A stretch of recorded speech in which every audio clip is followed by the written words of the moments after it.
Hello guys, ഇപ്പോൾ നമ്മൾ നാരങ്ങ വെള്ളം ഉണ്ടാക്കാൻ പോകുന്നത് നാരങ്ങ വെള്ളത്തിൻ്റെ റെസിപ്പിയാണ്. അറിയാത്തവരൊക്കെ ഇത് കണ്ട് വേഗം ഉണ്ടാക്കി കുടിച്ചു. കാരണം റമദാൻ നോക്കുമ്പോൾ നമുക്ക് നല്ല റിഫ്രഷിങ് കിട്ടുന്ന ഒരു സാധനമാണ്. നമ്മൾ ആദ്യം തന്നെ വേണ്ടി നാരങ്ങ വേണം, പിന്നെ സർബത്ത് വേണം, പിന്നെ കുറച്ച് സോഡയും വേണം, അതായത് ആവശ്യത്തിനുള്ള സോഡ. അപ്പോൾ ഇതിൽ ഞാൻ എൻ്റെ വീട്ടിൽ സർബത്തിൽ അതിനുണ്ട് ഞാൻ പഞ്ചസാര വെള്ളത്തിൽ കഴിച്ചതാണ്. കുറച്ച് ചെറിയ വെള്ളത്തിൽ തോന്നുന്ന പഞ്ചസാര ഇട്ട് കഴിച്ചേക്കാം.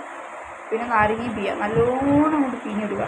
നാരങ്ങത്തോളം നീര് മൊത്തം തീരിനിടുക, നല്ലോണം കൊണ്ട് പിഴിഞ്ഞെടുക്കുക. അങ്ങോട്ട് പിഴിഞ്ഞെടുത്ത് ഞാൻ 3 ഗ്ലാസ്സിലുണ്ടാക്കണം. അതിൻ്റെ അടുത്ത് ഞാൻ ചെറിയ പഴം കൊടുക്കുമ്പോൾ വീഡിയോൻ്റെ ആൾ ഫുള്ളും പച്ച ഇലകളൊക്കെ എടുക്കുന്നുണ്ട്. അപ്പോൾ അതിന് ശേഷം നമ്മൾ ഇതെടുക്കുക, സോഡ എടുക്കുക.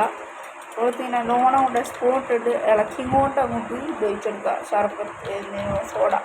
അപ്പോൾ വരുന്ന ഒരു പദം ഉണ്ടല്ലോ, അപ്പോൾ മനസ്സിലാക്കാൻ നല്ല രസം ഉണ്ടാവും. നല്ലോണം അങ്ങോട്ട് ഇളക്കി കൊടുക്കുക, ഇളക്കി ഒരു പരവാകുന്നേരം കൊണ്ട് ഇളക്കി കൊടുക്കുക.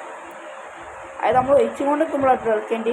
അതിനൊക്കെ 3ാമത്തെ ഗ്ലാസ്സിലേക്ക് നിങ്ങൾ എത്ര പ്രാവശ്യം എടുക്കണം അതിനനുസരിച്ച് നിങ്ങൾ നാരങ്ങയുടെ ക്വാണ്ടിറ്റി എടുക്കണം. നമ്മൾ അടുത്ത ക്ലാസ്സിലേക്ക് ഇപ്പോഴത്തേക്ക് മാറ്റി വെച്ചിട്ട് അവിടുന്ന് അങ്ങനെ ഒഴിച്ചെടുക്കുക. നമ്മൾ വീഡിയോ എത്ര ഉള്ളൂ.